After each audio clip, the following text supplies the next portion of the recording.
बोले गुरुओं को भी नमस्कार करते हैं। किसको करते हैं? गुरु को नमस्कार। अब गुरु, सच्चे गुरु कौन है? सच्चे गुरु कौन है? ध्यान रखना, कोई भी कपड़े उतार दे, कपड़े उतार के बैठ जाए, आप उसको नमस्कार नहीं कर देना, क्योंकि केवल नग्नता को ही नमस्कार नहीं है। कपड़े तो जो है जानवर भी नहीं पहनते हैं, पशु पक्षी भी नहीं पहनते हैं, नारकी आदि भी नहीं पहनते हैं। यहाँ तक कि कोई पागल व्यक्ति हो जाता है वो भी कपड़े उतार देता है, कोई शराबी व्यक्ति होता है वो भी उतार देता है, अच्छा व्यक्ति भी है तो वो भी जो है नहाते समय कपड़े वो भी उतार देता है, विषय भोग के समय वो भी कपड़े उतार देता है, लेकिन उसको हम नमस्कार नहीं करते हैं।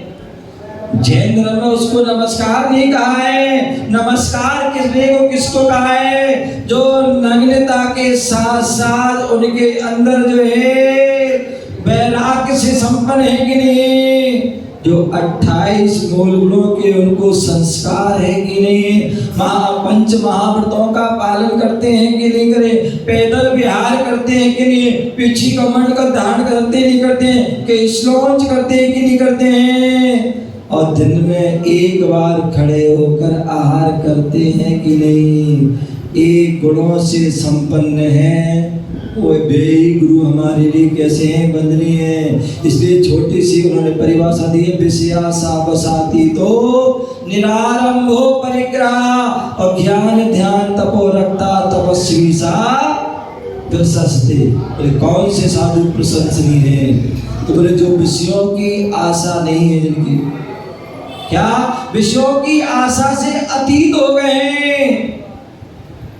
क्योंकि जहाँ विषय है, और विषय कैसे होते मालूम? विषय विष के समान होता है। क्या होता है? विषय विष के समान होता है। बोले विष जो होता है वो एक बार में व्यक्ति को खत्म कर देता है। विष जो है व्यक्ति को एक बार में खत्म कर देता है, लेकिन विषय जो है व्यक्ति को हर पल हर दम उसको मार रहा है, खत्म कर रहा है। तो इसलिए जो विषयों की आशा से अतीत है, उन्होंने जान लिया है कि जो संसार में भटकाने वाले हैं, संसार में हमें दुख देने वाले हैं, तो वो है विषय। इसलिए वो जो विषयों के अतीत हो गए हैं, विषया सा बसाती निरारंभ हो परिग्रह। आज व्यक्ति जितना भी संसारी व्यक्ति संसार फंस रहा है, संसार घूम रहा है, दुखों को प्राप्त कर रहा है, किसके कारण? आरंभ और परिग्रह के कारण। जितना आरंभ करोगे, जितना परिग्रह धारण करोगे, उतना ही क्या होगा? अधोगामी। आप लोग जैन हो ना, बढ़िया हो, मतलब व्यापारी हो, और व्यापारी क्या होते हैं? तराजू वाले होते हैं। तराजू होती ना, तो तराजू का जो है 2 पलड़े होते हैं, और उसमें भारी कौन सा भाग जो होता है वो कहाँ रहता है? वो भारी जो होता है वो नीचे होता है, और जो हल्का होता है, अभी तुम कौन हो? कौन हो? आप परिग्रह से आरंभ से भारी हो, इसलिए कहाँ पर बैठे हो? नीचे बैठे हो। हम लोग क्या हो गए हैं? हल्के हो गए हैं, इसलिए कहाँ हो गए? ऊपर हो गए। यदि आप ऐसी परिग्रह को पकड़े रहोगे, ऐसे आराम साराम करते रहोगे, तो और नीचे, क्योंकि जितना वजन बढ़ेगा उतने ही नीचे चले जाओगे, जितना वजन हल्का होगा उतना ही ऊपर हो जाओगे। अब आपको क्या करना है आप जानो। यदि नीचे जाना है तो भारी हो जाना, और यदि ऊपर जाना है तो हल्के हो जाए। इसलिए बोले विषया सा बसाती तो निरारंभ हो परिग्रह। जो आरंभ और परिग्रह से रहते हैं, विषयों की आशा से जो है रहित हो गए हैं। 3 से रहित हो गए और 3 से सहित भी होना है। जैसे अनंत भगवान 4 से रहित और 4 से सहित होते हैं। क्या होते हैं? 4 से रहित और 4 से सहज तो चार रहित क्या है? चार घातिया कर्मों से रहित है और चार अनंत चतुष्ट से सहित हैं। उसी प्रकार साधु कैसे हैं? तीन से रहित, आरंभ, परिग्रह और विषयों से रहित हैं और तीन से सहित हैं। और तीन से सहित क्या है? ज्ञान, ध्यान, तपोरता। क्या है? ज्ञान, बाहर के तुम तीन नहीं कहो, पिछी कमंडल शास्त्र वो तो है ही, लेकिन जो वास्तविकता में अंतर तीन क्या है? ज्ञान, ध्यान, तपोरता। प्रशस्त साधु कैसे? ऐसे वह साधु प्रशंसित जो ज्ञान ध्यान तप में लीन रहते हैं, तो ऐसे वह साधु प्रशंसित होते हैं। तो मैं बता रहा था कि जो साधु की पहचान है क्या है? जो ज्ञान ध्यान तप में लीन है वो साधु। उसी प्रकार जो है, जो हमारा जो श्रावक है उसकी भी पहचान है। श्रावक कौन हो सकता है?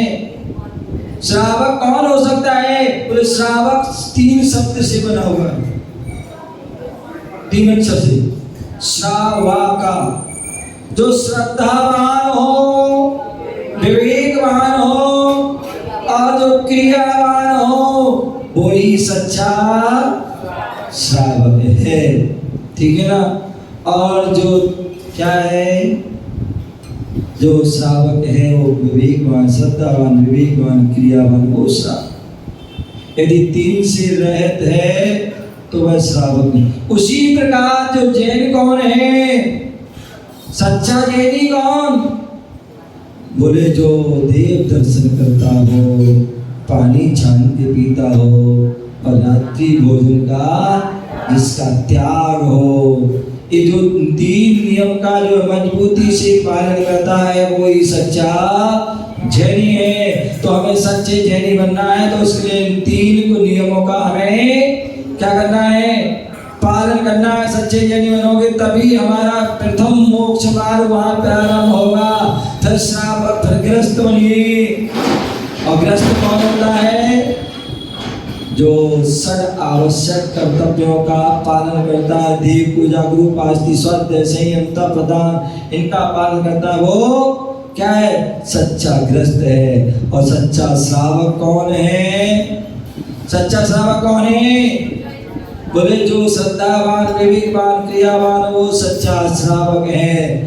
और ऐसा सच्चा श्रावक ही सच्चा साधु बनता है और सच्चा साधु ही अरहंत बनता है। और अरहंत ही जो है आगे चल के सिद्ध अवस्था, उस मंजिल को, मोक्ष को प्राप्त करते हैं। हमें उस ओर अपने कदम बढ़ाना है, तभी हम उस मोक्ष मार्ग पर बढ़ेंगे।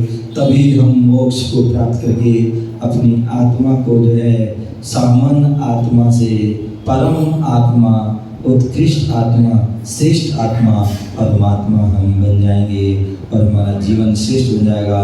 और अनंत काल तक उस सिद्ध अवस्था में सिद्धालय प्राण बनेंगे और अपने ज्ञान दर्शन भी मिलेंगे और अपनी जो है अप्पा सो परमात्मा में लीन लगे ही अपनी जो है उत्कृष्ट पद को, उत्कृष्ट सुख को प्राप्त कर अपने जीवन को शेष बनाएंगे। इसी भावना से जय बोलो महावीर भगवान की।